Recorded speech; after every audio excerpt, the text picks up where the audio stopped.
Already, you know it. Top everything, you know it. King already, you know it. My body soul got a king body. Body gon' shine, bling, bling body. Calling all the shots, ring, ring. Hi guys, welcome back to my channel. My name is Tashana. If you are new here, welcome. And thank you guys so much for coming.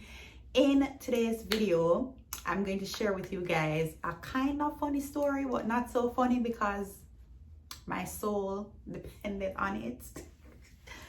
But yeah, so in today's story time, I'm going to share with you guys the time I got kicked out of church.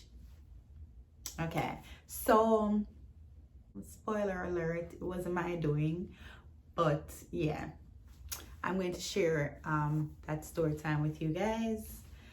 So yeah, okay, so here goes. All right, so way back in the day, my mother always used to send us to church. She was not church goer or anything, but I don't know what it is with Jamaican parents. Even though they don't go to church, they always make sure that you are attending church. So every Sunday we had a driver, and we had I guess a Sunday school teacher that would take us to church every Sunday morning. There was a specific time that he would stop by our house, and we had to be ready by that time. And if you miss the bus, they're gone, because other people need to get on the bus. So if you miss the bus, you just miss the bus. But sometimes they would wait for you, because everybody wants everybody's soul to be saved. So no matter how long you take, they're waiting on you, which we didn't really like sometimes, because sometimes we're just tired, you know. Church services take so long to end, and you're just bored and hungry, and you want to go home as a kid. So we didn't really love going every Sunday, but it was a thing that we had to do. Sometimes we would go, I remember we used to walk out to go meet the bus, and we would stand in the lane, like halfway between our house and the bus, where the bus stopped, and we would wait, and then we would go out to the bus. We would go out there like 15 minutes, so like we would wait in the lane like for 15 minutes, and the Sunday school teacher would be calling my mom like, where are they, we're waiting. And then she would be like, I'm sending them now. And by the time we wait in the lane and we would go out there, the bus would be gone, and then we would come back home crying like we actually cared. But yeah, it was something me and my brother used to do all the time. But I actually really like church. And ever since I was growing up, like I always felt like there was more to this world than just like the physical stuff. And I always just felt like inclined to go to church and to worship and praise God. Like I love worshiping and praising God, you know. I just love that. And there's power in just like knowing that you're giving God thanks for everything that he has done for you and creating you and all of that. Whatever you believe in, not trying to offend you, but this is what I believe in, and this is what I love doing. You can love whatever you love or love doing. Nobody's stopping you, but I'm just talking about my experience in my life. Okay, so this huge church, I went to this mega church. It was a Pentecostal church. So that church is downtown. And it's near the sea. So like I said, I went to church with my brother, and I don't think he really liked church. I don't think he really liked church at all.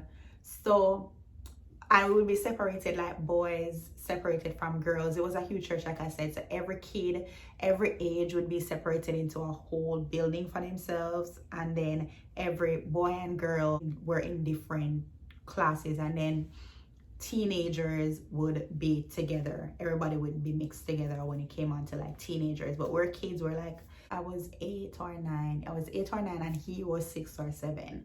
So there was like the seaside, like I said, and I remember every Sunday he would go catch crabs. He would go to the seaside with some friends, like just random kids, because you know, like downtown, you have like random kids. I don't know where he found these friends, but like he went to go catch crabs every, is it crabs or fish or whatever he went down there to do, swim or whatever. Every Sunday, instead of going to his Sunday school class, he would go to the sea with the kids. So it was happening for a couple Sundays, and I don't think anybody really noticed. This one lady realized that that's what was going on, and she said to him, she didn't say it to him, she said it to our Sunday school teacher. She asked him, I guess they caught him down there with the rest of kids and they carried him back, and they asked him like, who is responsible for you? He showed her who was responsible for him, and so now she's like to our Sunday school teacher, like, he was caught down by the seaside and we don't want him to come back if he's not going to not go by the seaside. And she was very aggressive in how she said it. She was just like, because anything can happen and whatever, so either stay in church or don't come back. She said either stay in church or don't come back. That's what she said. There wasn't like anything like, I don't know, my expectation on church is always for them to do things differently. I don't know, maybe I have like hyper expectations on them, but I feel like pray for the kid, or I don't ever think your thing to say to a child is don't come back. I don't think, even if not a child, like even adults, like I don't feel like you should turn anybody away from the church for whatever reason.